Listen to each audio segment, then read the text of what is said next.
Perkenalkan, nama saya Dea Kofifah dengan NIM A1J221023. Di sini saya akan menyampaikan hasil resume saya dari materi 1 hingga materi ke-6 metode penelitian bahasa. Yang pertama, hakikat penelitian. Penelitian merupakan sebuah teknik berpikir secara ilmiah yang tersistematis, menggunakan sebuah instrumen dan alat bantu instrumen. Pendekatan penelitian ada 3, yaitu pendekatan kualitatif, pendekatan kuantitatif, dan pendekatan mix atau campuran. Lalu konsep dasar penelitian itu ada 2, yaitu penelitian huluan dan penelitian hiliran. Penelitian huluan yaitu dasar tentang bahasa itu sendiri, sedangkan penelitian hiliran merupakan penelitian lanjutan dari penelitian huluan. Biasanya memanfaatkan penelitian hiliran dalam memperoleh dan menganalisis data penelitinya. Manfaat penelitian bahasa ada 3, yaitu pertama dokumentasi, yang kedua peneliti bahasa dapat memberikan data ke arah pemahaman unsur-unsur bahasa yang bersifat universal, dan yang ketiga mengetahui bagaimana sebenarnya bentuk bahasa itu baik ketika diucapkan maupun dituliskan. Karakteristik penelitian bahasa ada 5, yaitu manusia sebagai alat, yang kedua latar ilmiah, yang ketiga metode kualitatif, yang keempat analisis data secara induktif, dan yang kelima deskriptif. Jenis dari penelitian bahasa ada 2, yaitu berdasarkan tempat dan berdasarkan proses menjelaskan suatu fenomena. Baiklah, masuk ke materi kedua, yaitu pendahuluan penelitian. Yang pertama, latar belakang masalah. Latar belakang masalah merupakan informasi yang tersusun secara sistematis berkenaan dengan fenomena dan masalah problematik yang menarik untuk diteliti. Isi dari latar belakang sendiri ialah sejarah dari peristiwa-peristiwa yang sedang terjadi pada suatu proyek penelitian. Batasan masalah merupakan pembatas permasalahan yang akan diambil dalam penelitian. Isi dari batasan masalah ada 5, yaitu tujuan umum, yang kedua subjek yang akan diteliti, yang ketiga lokasi atau lingkungan, yang keempat jangka waktu di mana data akan diambil atau akan dikumpulkan, yang kelima materi subjek studi dan populasi dari mana mereka akan dipilih. Lalu rumusan masalah. Rumusan masalah merupakan langkah awal dalam melakukan penelitian. Lalu selanjutnya manfaat penelitian. Manfaat penelitian adalah suatu kontribusi yang diberikan oleh peneliti terhadap bidang yang sedang dikaji olehnya, khususnya dalam konteks adalah bidang bahasa. Lalu isi dari manfaat penelitian yaitu ada 2, manfaat teoritis dan manfaat praktis. Selanjutnya tujuan penelitian. Tujuan penelitian merupakan dasar dari dilakukannya sebuah penelitian. Tujuan mengindikasikan arah dari dilakukannya penelitian. Isi dari tujuan penelitian ada 3, yaitu tujuan umum, tujuan teoritis, dan tujuan praktis. Baiklah, masuk ke materi ketiga, yaitu pertama parafrasa. Parafrasa merupakan pengungkapan kembali suatu konsep dengan cara lain dalam bahasa yang sama, tetapi tidak mengubah makna dalam teks tersebut. Tujuan dari parafrasa yaitu ada 2, yaitu menghindari plagiarisme, dan yang kedua gagasan lebih mudah dimengerti. Lalu teknik parafrasa itu ada 5, yaitu yang pertama membaca ulang teks sumber, yang kedua menulis ulang ide serta gagasan ke dalam teks, yang ketiga buatlah daftar beberapa kata di bawah parafrasa tersebut, yang keempat pastikan gagasan utama dalam parafrasa masih sama, dan yang kelima gunakan tanda petik ganda dalam mengidentifikasi istilah khusus. Lalu materi kedua yaitu citasi apostyle. Citasi apostyle merupakan salah satu bentuk citasi yang dikembangkan oleh Asosiasi Psikologi Amerika. Ciri citasi apostyle ialah ada 4. Yang pertama, daftar pustaka diurutkan secara alfabetis. Yang kedua, nama penulis ditulis sebagai inisial. Yang keempat, jika ada penulis sama dalam daftar pustaka, maka ditulis berurutan dengan tahun yang paling lama. Lalu yang terakhir, bisa ditambahkan huruf A, B, C setelah tahun. Lalu selanjutnya citasi MLA. Citasi MLA atau Modern Language Association adalah citasi yang dikeluarkan MLA dengan rancangan yang sederhana. Tujuannya untuk mempermudah penulis dalam menulis citasi. Ciri penulis MLA yaitu 1. Nama penulis ditulis lengkap dengan nama belakang dituliskan di depan. Yang kedua, tahun terbit diletakkan pada bagian akhir. Yang ketiga, kutipan pada halaman cukup dengan menuliskan kata akhir. Yang keempat, pada beberapa media tertentu dapat ditambahkan informasi jenis media. Dan yang kelima, pada sumber online cukup menampilkan tanggal, bulan, tahun diakses tanpa menyebutkan sumber online-nya. Lalu selanjutnya citasi Chicago Manual of Style. Mode Chicago pertama kali diterbitkan oleh The University of Chicago Press tahun 1906.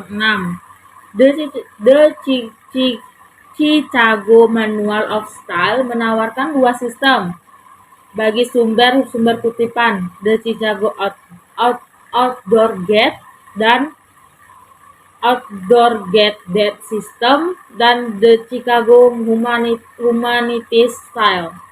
Lalu selanjutnya perangkat lunak citasi. Untuk perangkat lunak untuk citasi yaitu Mendeley, Zotero, dan Microsoft Word. Yang pertama, Mendeley merupakan suatu perangkat lunak yang berkonsep open source dan mampu dimanfaatkan dengan bebas oleh dosen, peneliti, dan mahasiswa guna mengolah dan mengorganisir dokumen dan referensi ilmiah.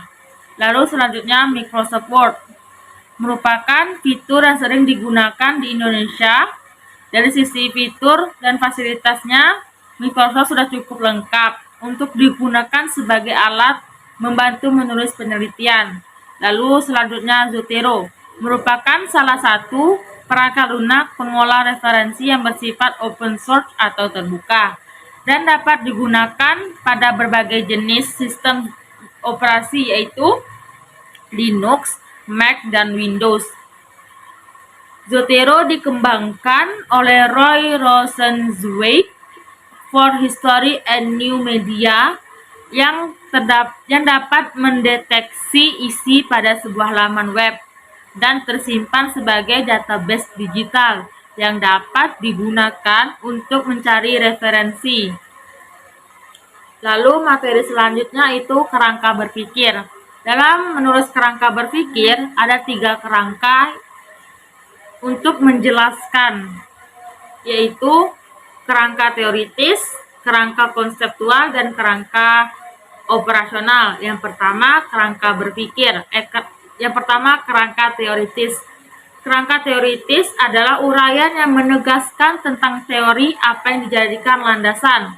Lalu, kerangka konseptual merupakan uraian yang menjelaskan konsep-konsep apa saja yang terkandung di dalam asumsi teoritis yang akan digunakan untuk mengabstraksikan unsur-unsur yang terkandung di dalam fenomena yang akan diteliti. Lalu yang terakhir, kerangka operasional merupakan penjelasan tentang variabel-variabel apa saja yang diturunkan dari konsep-konsep terpilih. Dari konsep-konsep terpilih tadi dan bagaimana hubungan di antara variabel-variabel tersebut. Baik, materi keempat. Yang pertama, data dan objek penelitian. Data penelitian menurut Kamus Besar Bahasa Indonesia merupakan keterangan atau bahan yang bisa dijadikan sebagai dasar kajian atau analisis data. analisis data penelitian dan simpulan dalam suatu penelitian. Lalu objek penelitian menurut Ari Kunto 2010 yang menjelaskan jika objek penelitian adalah suatu hal yang merupakan bagian dari inti problematika pada suatu penelitian. Lalu selanjutnya konteks objek penelitian. Pada dasarnya, penelitian merupakan upaya yang dilakukan untuk menguak identitas objek penelitian. Karena objek penelitian bahasa tidak pernah hadir sendirian, selalu disertai konteks, maka konteks merupakan penentu identitas objek penelitian. Selanjutnya, konteks data. Data sebagai entitas berdasarkan pandangan holistis mengandung pula pengertian bahwa data tidak hanya memiliki aspek lahiriah yang bersifat mewujud seperti yang teramati pada korpus data. Akan tetapi, data juga memiliki aspek batiniah yang bersifat tanwujud atau yang disebut mentes. Lalu selanjutnya sumber data. Sumber data dalam penelitian adalah subjek dari mana data diperoleh. Apabila penelitian menggunakan kuesioner atau wawancara dalam pengumpulan datanya, maka sumber data tersebut responden, yaitu orang yang merespon atau menjawab pertanyaan-pertanyaan peneliti, baik pertanyaan tertulis maupun lisan. Dan apabila peneliti menggunakan teknik observasi, maka sumber datanya bisa berupa benda, gerak atau proses sesuatu. Klasifikasi sumber data dilihat dari subjek di mana data menempel yang disikat dengan 3P, yaitu person, place, dan paper. Person jika sumber data berupa orang, place jika sumber data berupa tempat, dan paper jika sumber data berupa simbol. Lalu selanjutnya populasi penelitian. Populasi adalah keseluruhan subjek penelitian. Apabila seseorang ingin meneliti semua elemen yang ada dalam wilayah penelitian, maka penelitiannya merupakan penelitian populasi atau disebut juga populasi studi atau juga studi sensus. Jika dilihat dari jumlahnya, maka populasi dapat dibedakan menjadi dua, yaitu jumlah terhingga dan jumlah tak terhingga. Jumlah terhingga merupakan populasi yang dapat dihitung atau jumlahnya tertentu, sedangkan jumlah tak terhingga merupakan populasi tidak dapat ditentukan banyaknya. Lalu selanjutnya sampel penelitian. Sampel penelitian pada dasarnya adalah bahan mentah penelitian atau calon data. Sampel data penelitian bahasa berupa tuturan yang diperoleh dari sumber data yang di dalamnya terdapat data penelitian. Tuturan yang dimaksud dapat berupa monolog, dialog, atau narasi, cerita yang disampaikan oleh sumber data. Dengan kata lain, dapat dinyatakan bahwa sampel adalah asal substansi data. Selanjutnya korpus dan mentes. Korpus adalah kumpulan rekaman yang didapatkan dari sumber data. Korpus data penelitian ini biasanya dicatat pada kartu data. Catatan ini hanyalah berupa aspek lahir data atau badan data. Adanya korpus dan mentes ini menjadi alasan kuat mengapa pengumpulan data itu hendaknya dilakukan oleh penelitian sendiri. Dengan mencatat sendiri, maka si peneliti akan mengetahui aspek dari data penelitiannya. Materi kelima yaitu metode dan teknik analisis data. Yang pertama, metode distribusional atau AGI. Metode AGI atau metode distribusional yaitu suatu metode yang menganalisis sistem bahasa atau keseluruhan kaidah yang bersifat mengatur di dalam bahasa berdasarkan perilaku atau ciri-ciri khas kebahasaan satuan-satuan lingual tertentu. Yang kedua, metode padan. Sudaryanto 1993, ia memandang metode padan sebagai metode penentu identitas, metode penentu satuan identitas lingual tertentu, sebagaimana dikemukakan bahwa metode padan atau metode identitas adalah metode yang dipakai untuk mengkaji atau menunjukkan identitas satuan lingual penentu dengan memakai alat penentu yang berada di luar bahasa. Sudaryanto juga membagi metode padan atas 5 macam, yaitu metode referensial, yang kedua metode fonetis artikulatoris, yang ketiga metode translasional, yang keempat metode ortografis, yang kelima metode pragmatis.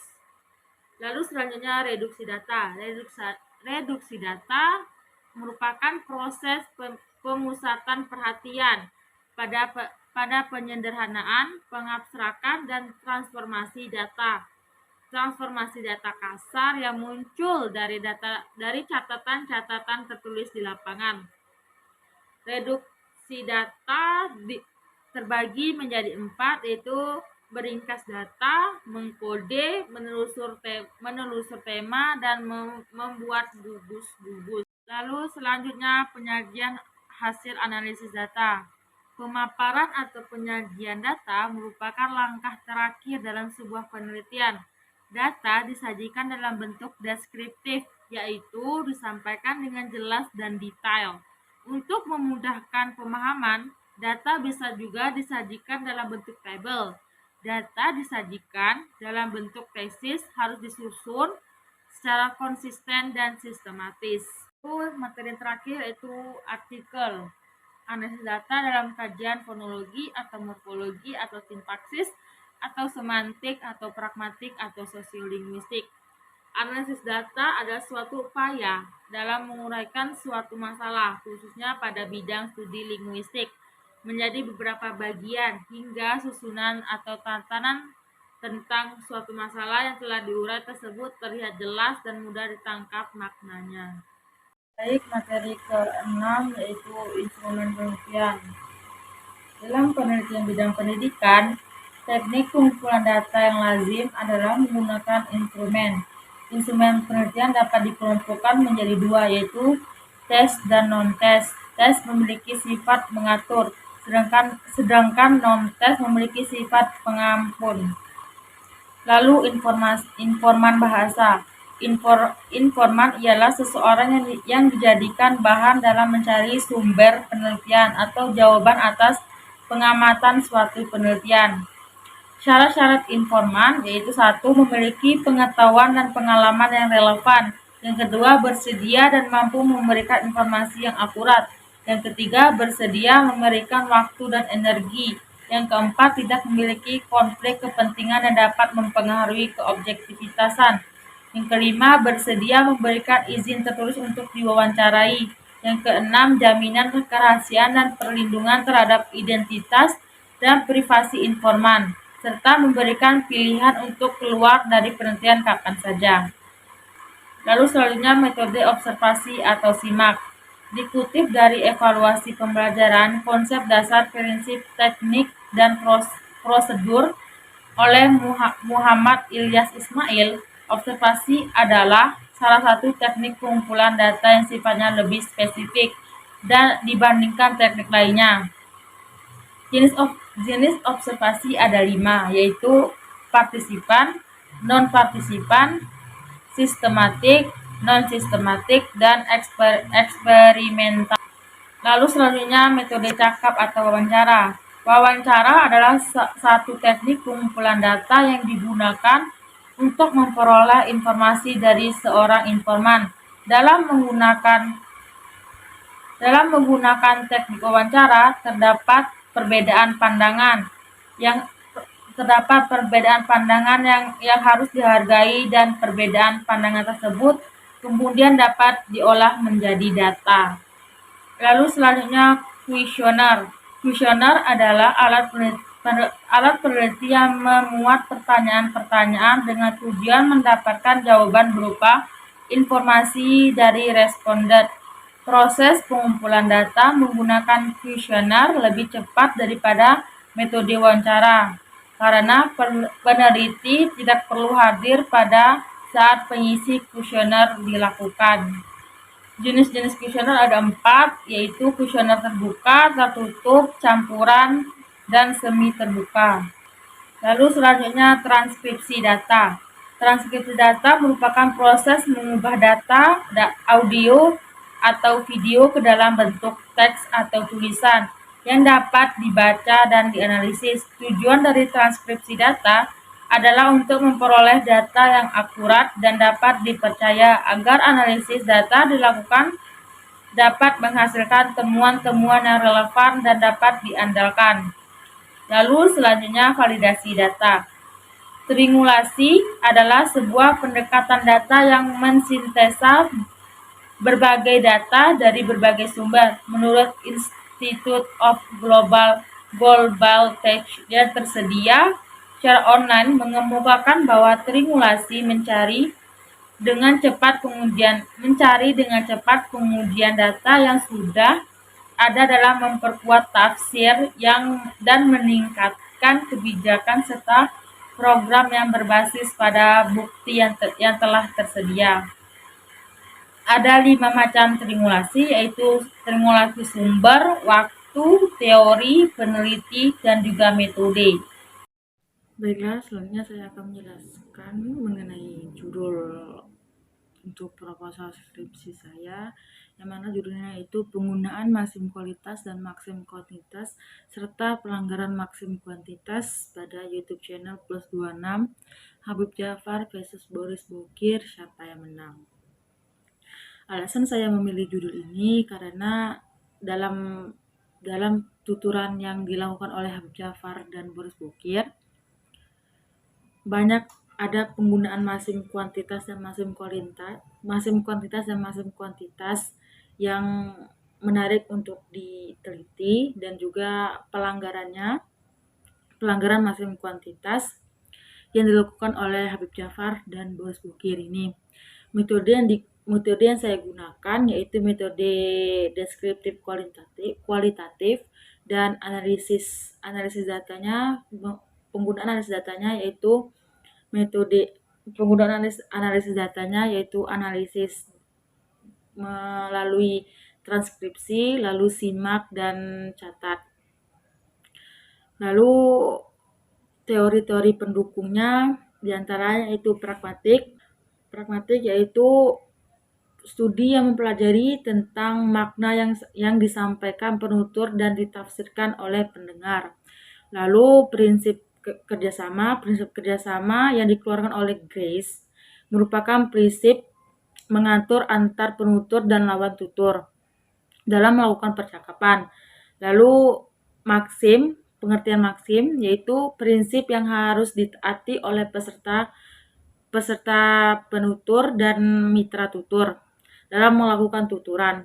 Lalu maksim kuantitas merupakan seorang penutur yang diharapkan dapat memberikan informasi yang cukup dan relatif memadai. Jika melebihi informasi, itu termasuk ke dalam pelanggaran maksim kuantitas. Lalu selanjutnya maksim kualitas. Maksim kualitas yaitu menyampaikan sesuatu yang nyata dan sesuai fakta yang sebenarnya. Lalu yang terakhir, penelitian yang relevan dengan judul yang saya ambil ini. Yang pertama itu dari Sofia Ilmi Syafri pada 2018.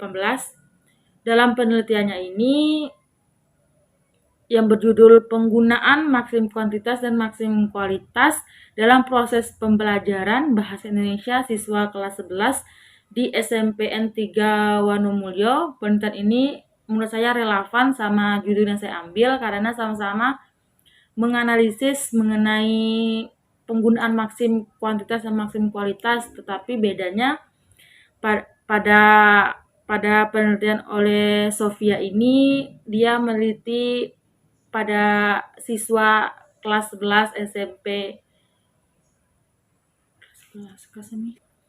Penelitian dan relevan, menurut saya penelitian relevan dengan judul yang saya ambil ini, yang pertama dari Sofia Ilmi Syafri 2018. Dalam penelitiannya yang berjudul penggunaan maksimum kuantitas dan maksimum kualitas dalam proses pembelajaran bahasa Indonesia pada siswa kelas 10 SMPN 3 Wanomulyo.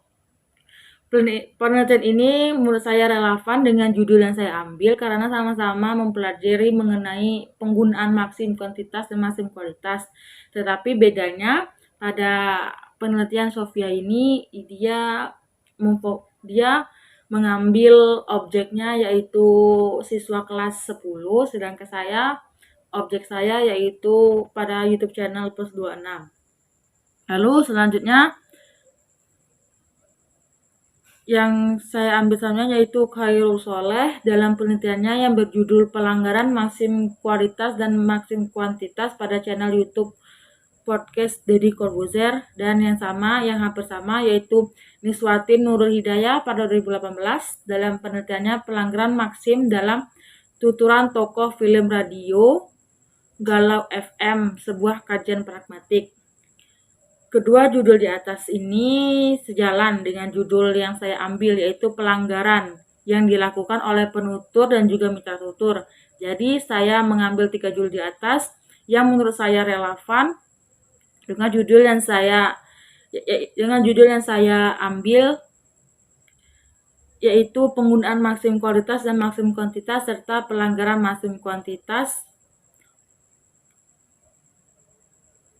Dan menurut saya relevan dengan 3 judul di atas karena sama-sama meneliti mengenai maksim dari pelanggaran dan juga penggunaannya.